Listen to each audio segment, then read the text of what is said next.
नमस्कार. मी Jayashree Shekhar Joshi, BYK college of commerce, Nashik. मागील व्हिडिओमध्ये आपण चिटणीस म्हणजे काय व त्याची वैशिष्ट्ये कोणती हे बघितले. आज आपण बघणार आहोत चिटणीसाचे प्रकार. चिटणीसाचे विविध प्रकार आहेत. प्रत्येक प्रकारात चिटणीसाच्या कार्याचे स्वरूप, त्याची कर्तव्ये, जबाबदाऱ्या, हक्क, अधिकार हे वेगवेगळे असतात. चिटणीसाचे वर्गीकरण. चिटणीसाचे 2 प्रकारात वर्गीकरण येते: वैयक्तिक किंवा खाजगी चिटणीस आणि संस्थात्मक चिटणीस.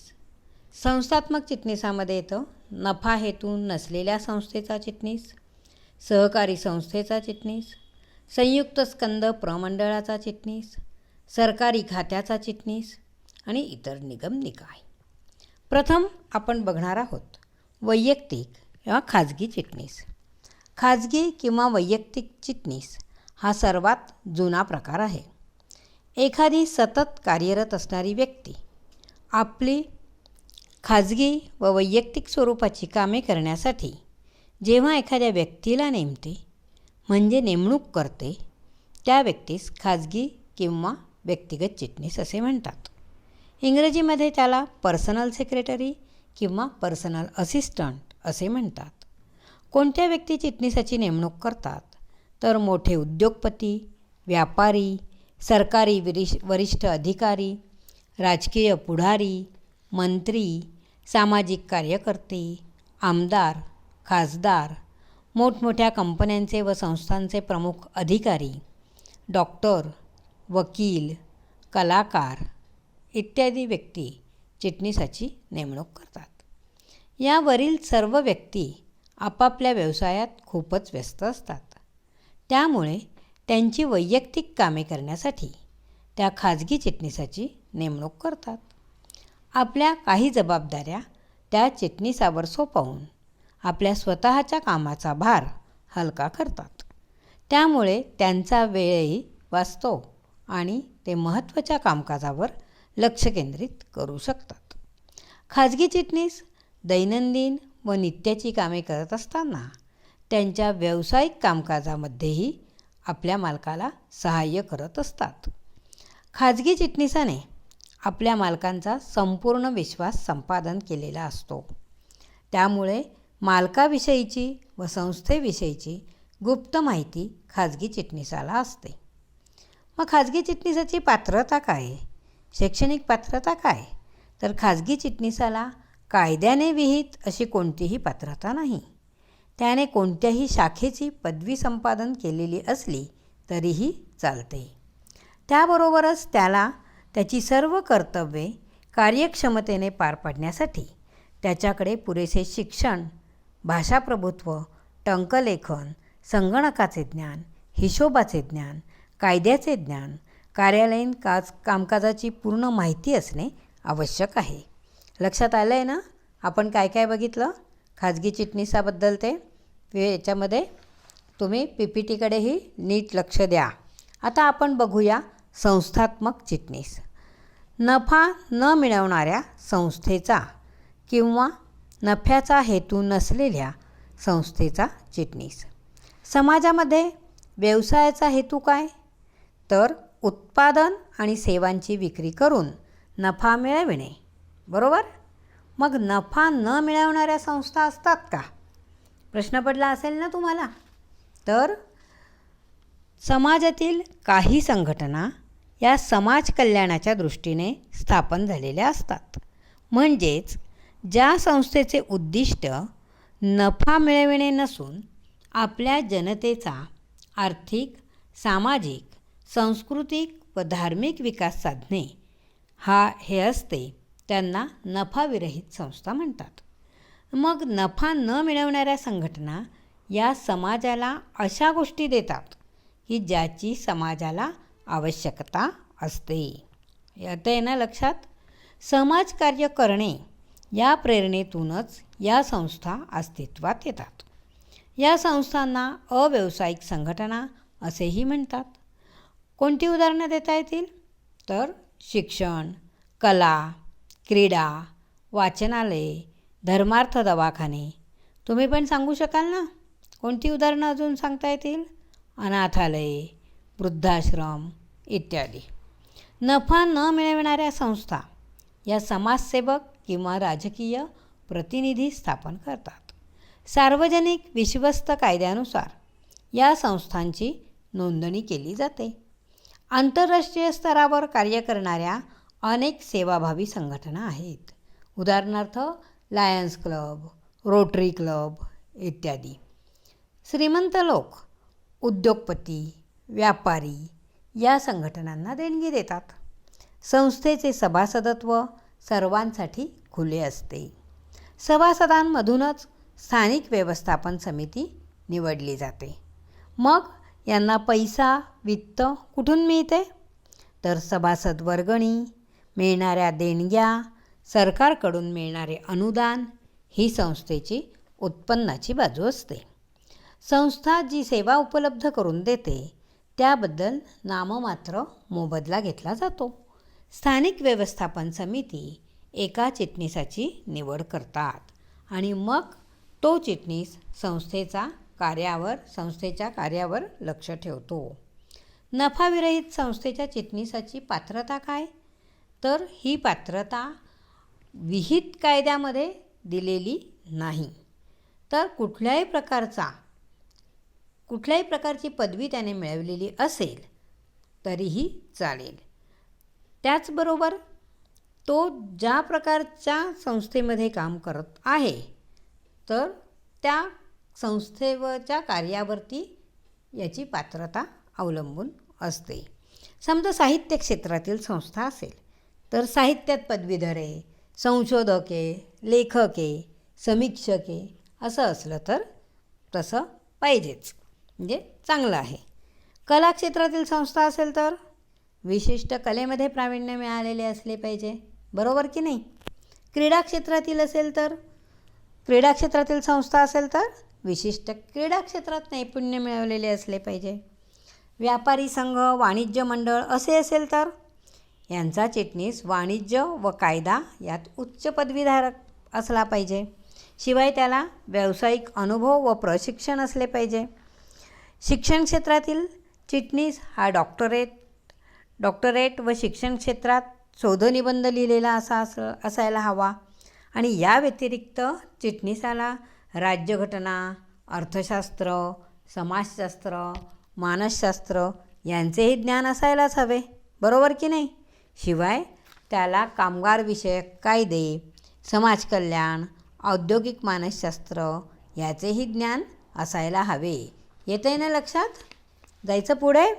आता आपण बघूया सहकारी संस्थेचा चिटणीस. महाराष्ट्र राज्य सहकारी कायदा 1960 नुसार, बरोबर? महाराष्ट्र राज्य सहकारी कायदा 1960 नुसार या कायद्यानुसार स्थापन झालेल्या संस्थेला सहकारी संस्था असे म्हणतात. काय सांगितलं मी? सहकारी संस्था म्हणजे काय? महाराष्ट्र राज्य सहकारी संस्था कायदा 1960 या कायद्यानुसार स्थापन झालेल्या संस्थेला सहकारी संस्था असे म्हणतात. भारतात प्रत्येक राज्यात सहकारी संस्थांचा कायदा आहे. व्यक्ती स्वेच्छेने एकत्र येऊन जी संस्था निर्माण करतात तिला सहकारी संस्था म्हणतात. मग या सहकारी संस्थेचे मुख्य उद्दिष्ट काय आहे? तर आपल्या सभासदांना व जनतेला त्यांच्या आर्थिक गरजा पुरविण्यासाठी विविध सेवा उपलब्ध करून देणे हे संस्थेचे प्रमुख उद्दिष्ट असते. मग काय समजलं तुम्हाला? सहकारी कायद्यानुसार विभिन्न कुटुंबातील 10 व्यक्ती स्वेच्छेने एकत्र येऊन सहकारी संस्था स्थापन करू शकतात. परस्परांना सहाय्य करून समान उद्दिष्टे साध्य करण्यासाठी सहकारी संस्था स्थापन केली जाते. सहकारी संस्था कोणत्या आहेत सांगू शकाल का तुम्ही? पतपेढी, विपणन संस्था, ग्राहक सहकारी संस्था, गृहनिर्माण संस्था आहे ना तुमच्या कोऑपरेटिव्ह सोसायटी वगैरे तुम्ही जिथे राहतात तिथे, हो की नाही? सहकारी बँका ते पण ऐकलेले आहे, बघितलेले आहेत की नाही? सहकारी साखर कारखाना इत्यादी. आलं आहे लक्षात? सहकारी संस्थेच्या चिटणीसाचे स्थान काय? तर प्रत्येक सदस्याला संस्थेच्या व्यवस्थापनामध्ये भाग घेण्याचा समान हक्क असतो. सहकारी संस्थेच्या व्यवस्थापनात अध्यक्ष, उपाध्यक्ष, चिटणीस व कोषाध्यक्ष असे 4 पदाधिकारी देखील असतात. संस्थेच्या गरजेनुसार चिटणीस पूर्ण वेळ किंवा अर्धवेळ काम करतो. सहकारी संस्थेमध्ये चिटणीसाची नेमणूक करणे अनिवार्य असते. लहान संस्थांमध्ये संस्थेचाच एखादा सदस्य अर्धवेळ किंवा वेतन न घेताही चिटणीस म्हणून काम पाहतो. पण मोठ्या सहकारी संस्थांमध्ये चिटणीस हा पूर्ण वेळ काम पाहत असतो. आलं आहे ना लक्षात? लहान संस्थेमध्ये चालतं, पण मोठ्या संस्थेमध्ये पूर्ण वेळ काम पाहण्यासाठी चिटणीसाची गरज असते. तो संस्थेचा सदस्यच असला पाहिजे असा काही मात्र त्याच्यामध्ये नियम नाही. या चिटणीसाची नियुक्ती कोण करतं मग? तर सहकारी संस्थेच्या चिटणीसाची नियुक्ती ही व्यवस्थापन समितीतील सदस्यांमधूनच केली जाते. सहकारी संस्थेच्या चिटणीसाला कोणत्याही विशिष्ट पात्रतेची अशी अट नाही. तो कोणत्याही शाखेचा पदवीधर असला तरीही चालतो. फक्त सहकारी संस्थेच्या कायद्याचे ज्ञान असणे मात्र आवश्यक आहे. येतं आहे ना लक्षात? आता आपण जायचं का पुढे? संयुक्त भांडवली संस्थेचा चिटणीस पाहूया. संयुक्त भांडवली संस्था म्हणजे किंवा कंपनी. तर कंपनी म्हणजे काय? तर अनेक व्यक्तींनी स्वेच्छेने निर्माण केलेली संघटना म्हणजे कंपनी. कंपनी म्हणजे स्वतंत्र अस्तित्व असलेली, चिरंतन काळ टिकणारी व एक बोधचिन्ह असलेली, कायद्याने निर्माण केलेली कृत्रिम व्यक्ती होय. बरोबर? या कायद्यानुसार चिटणीसाने करावयाची कार्ये म्हणजे कार्यालयीन किंवा प्रशासकीय कार्ये करण्यासाठी ज्या निर्धारित योग्यता प्राप्त असणाऱ्या व्यक्तीला नियुक्त केले जाते त्या व्यक्तीला संयुक्त स्कंध प्रमंडळाचा चिटणीस किंवा कंपनी चिटणीस असे म्हणतात. आलं का लक्षात? काय आलं? कोणता कायदा? 2013 नुसार. बरोबर? जो कायदा करायचा आहे, कायदा केलेला आहे, त्यात चिटणीसाने करावयाची कार्ये म्हणजे कार्यालयीन आणि प्रशासकीय कार्य करण्यासाठी ज्या निर्धारित योग्यता प्राप्त असणाऱ्या व्यक्तीला नियुक्त केले जाते त्याला काय म्हणतात? संयुक्त स्कंध प्रमंडळाचा चिटणीस असे म्हणतात. काय लक्षात आलं आहे की कंपनी चिटणीस ही एखादी व्यक्ती असली पाहिजे. एखादी संस्था म्हणून चिटणीस म्हणून काम करेल का? एखादी संस्था ती चिटणीस म्हणून काम करेल का? नाही. तर एक व्यक्ती म्हणूनच काम चिटणीसाचे करू शकते. कंपनी कायदा 2013 नुसार चिटणीसाची जी योग्यता किंवा शैक्षणिक पात्रता ठरविलेली आहे ती त्या व्यक्तीकडे असणे आवश्यक आहे. म्हणजेच institute of company secretaries of India म्हणजे ICSI या संस्थेचे सदस्यत्व असले पाहिजे. तसेच कंपनी कायद्यात वेळोवेळी जी नियामक कर्तव्ये नमूद केलेली आहेत त्यांचे पालन चिटणीसाने करणे आवश्यक आहे.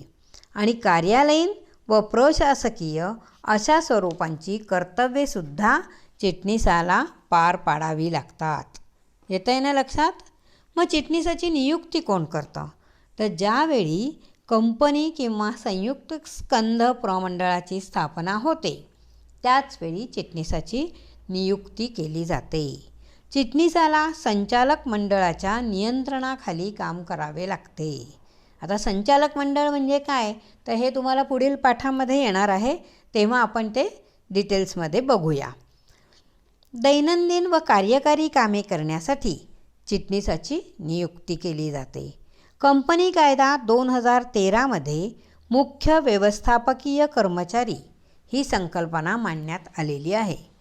आणि संचालक मंडळाला कंपनीचा दैनंदिन कारभार कार्यक्षमपणे पार पाडता यावा यासाठी काही व्यवस्थापक व कार्यकारी अधिकारी यांची नियुक्ती केली जाते. प्रकरण 6मध्ये आपल्याला यासंबंधी माहिती दिलेली आहेच. तर ज्यावेळी आपला तो पाठ येईल त्यावेळी आपण त्या पाठामध्ये या अधिकारी, कार्यकारी अधिकारी वगैरे काय काय आहे ते बघणार आहोत. संयुक्त स्कंध प्रमंडळाच्या चिटणीसाची पात्रता काय? तर कंपनी कायदा 2013 नुसार कंपनीचा चिटणीस म्हणजे सचिव हा institute of company secretaries of India ICSI भारतीय कंपनी चिटणीसाची संस्था या संस्थेचा सभासद असलाच पाहिजे. आलं का लक्षात? आता आपण पुढे बघूया. सहकारी खात्याचा चिटणीस. तर सरकारी खात्याचा चिटणीस. सरकार म्हणजे काय? तर सरकार म्हणजे जनतेने निवडून दिलेल्या प्रतिनिधींचे मंडळ होय. म्हणजे विधानसभा, लोकसभा, बरोबर? संसदीय लोकशाहीमध्ये केंद्र सरकार व राज्य सरकार आपला कारभार विविध विभाग किंवा खात्यांमार्फत चालवतात.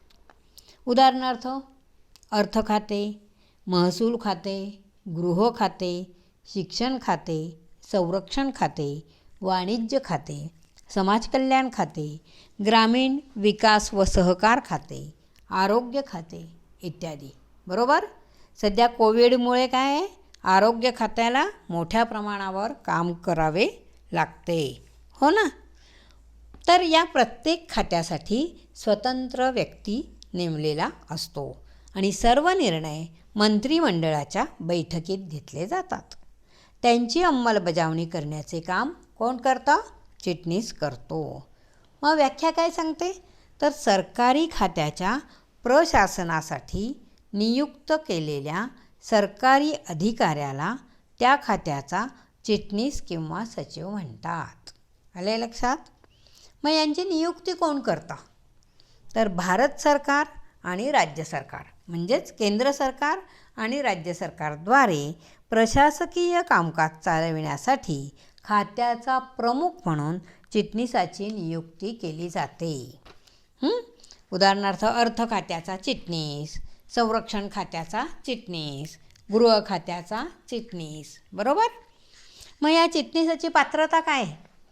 तर कोणत्याही शाखेची पदवी संपादन करणे आवश्यक आहेच, पण तसेच त्याचबरोबर लोकसेवा आयोगाद्वारे आयोजित केलेल्या नागरी सेवा परीक्षा उत्तीर्ण असणे आवश्यक आहे.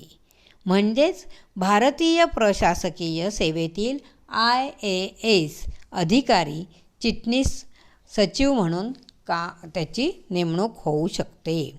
इंडियन ॲडमिनिस्ट्रेटिव्ह सर्व्हिस या सचिवाची प्रारंभिक निवड केंद्रीय लोकसेवा आयोगामार्फत केली जाते, म्हणजे UPSCद्वारे. त्यासाठी उमेदवाराला पूर्वपरीक्षा, अंतिम परीक्षा व वैयक्तिक मुलाखत अशा कडक प्रक्रियांमधून जावे लागते. तुम्हाला जर इच्छा असेल तर तुम्ही देखील तशी तयारी करू शकतात. यावरून आपल्याला काय समजले की सरकारी चिटणीसासाठी काय पात्रता आवश्यक आहे? इंडियन ॲडमिनिस्ट्रेटिव्ह सर्व्हिस, बरोबर? IAS म्हणून त्याची नियुक्ती केली जाते. बरोबर? केंद्र व राज्य सरकारी खात्याच्या प्रशासनासाठी नियुक्त केलेल्या सरकारी अधिकाऱ्याला त्या खात्याचा चिटणीस असे म्हणतात. लक्षात आलं आहे ना? आता आपण थोडक्यात पूर्ण सगळे चिटणीसांची माहिती मी तुम्हाला सांगितलेली आहे आणि यावरून गृहपाठ तुम्ही करायचा आहे. या सर्व चिटणीसांचा फरक स्पष्ट करा हे आपल्या पुस्तकात आहे. तर ते तुम्ही नीट लिहून काढायचे आहे आणि पाठ करायचे आहे. आलं लक्षात? धन्यवाद.